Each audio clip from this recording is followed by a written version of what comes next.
जिस जमीन पे हम आज चल रहे हैं पता नहीं कब वही जमीन हमारी छत बन जाएगी।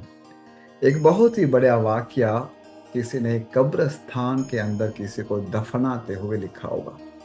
नमस्कार जी, मेरा नाम है Ashish L Vyas, occultist and life coach.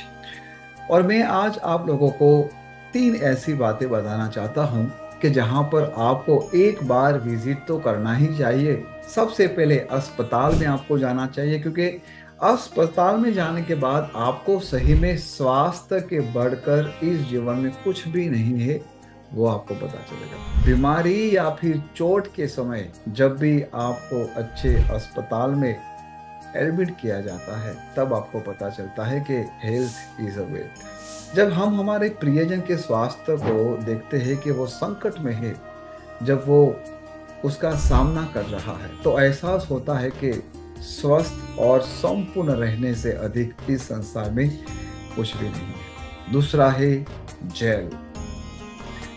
आप देखेंगे कि स्वतंत्रता से सबसे ज्यादा मूल्यवान चीज कुछ भी नहीं है। जब हम स्वतंत्रता की बात करते हैं तो स्वतंत्रता which is not only about physical dimension, शारीरिक और मानसिक रूप से भी आपके लिए क्या स्वतंत्रता है। क्या आप सही में वो सोच सकते हो? आप सही में क्या वो विजन देख सकते हो जो सही में आप जीना चाहते हो? बहुत ही डिफिकल्ट चीज होती है जब आपको कोई बांध के रखता है, आपकी शक्तियों को बांध के रखता है। और लास्ट एंड वेरी इंपॉर्टेंट, स्मशान और कब्रिस्तान। मृत्यु की उपस्थिति में जब आप किसी की मृत्यु को देखते हो, किसी डेड बॉडी को आप देखते हो, तो हमें तब पता चलता है कि हमारा जीवन कितना अस्थिर है। जिसका हमें घमंड है वो तो बिल्कुल अस्थिर है, कभी भी कहाँ पर भी आ सकता। कब्रिस्तान में हमारे या फिर स्मशान में हमारे सांसारिक सफर का अंत हो जाता है। ये बात जब भी किसी ने लिखी होगी और जब मैं कुछ पढ़ रहा था, मेरे किसी दोस्त ने मेरे साथ ये शेयर किया, और ये वास्तव रूप में ये सब का जिक्र ग्रंथों में भी किया है, बहुत ही बेहतरीन तरीके से ग्रंथों में किया है।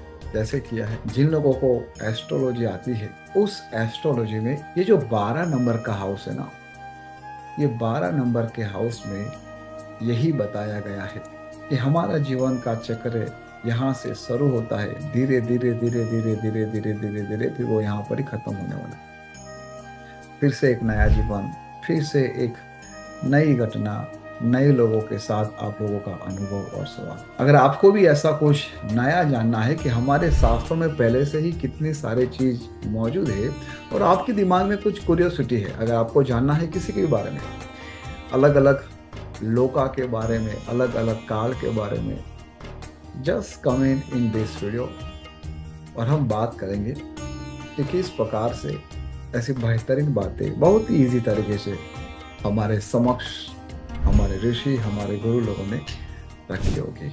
और 12 नंबर का जो हाउस है ना, वो कहीं ना कहीं चर्निंग जोड़ के साथ भी है। ईस्ट साउथ ईस्ट वो हमारा 12 हाउस के पास होता है, वो मंथन करने के लिए कह रहा है। जब आदमी के अंदर बहुत सारा गुरूर अभिमान आ जाता है तो उसको ये 3 चीजों में, ये 3 जगह पे ही जाना है, दैट इज फॉर श्योर। इसीलिए कहते हैं कि थोड़ा चर्निंग, थोड़ा मंथन भी कर ले। किसके लिए मंथन करना चाहिए? हम क्यों अपने आप को अंदर से आकुल व्याकुल करें? क्योंकि यही वास्तु कुंडली के अंदर 12 नंबर के हाउसेस में पाइसिस राशि बैठी है और वो हमेशा रिसर्च करती रहती है बेस्ट के लिए। आपका जीवन शायद छोटा हो या बड़ा हो, उससे कोई फर्क नहीं पड़ रहा है, लेकिन आपका जीवन आप कितने सरल और कितने बेहतरीन तरीके से जी सकते हो, वो आपके ऊपर है। Once again, thank you so much and do not forget to like, comment and share this beautiful video with your nearest and dearest, क्योंकि अब इस बार केवल पढ़ना नहीं है, बढ़ना भी है। Thank you so much and stay blessed.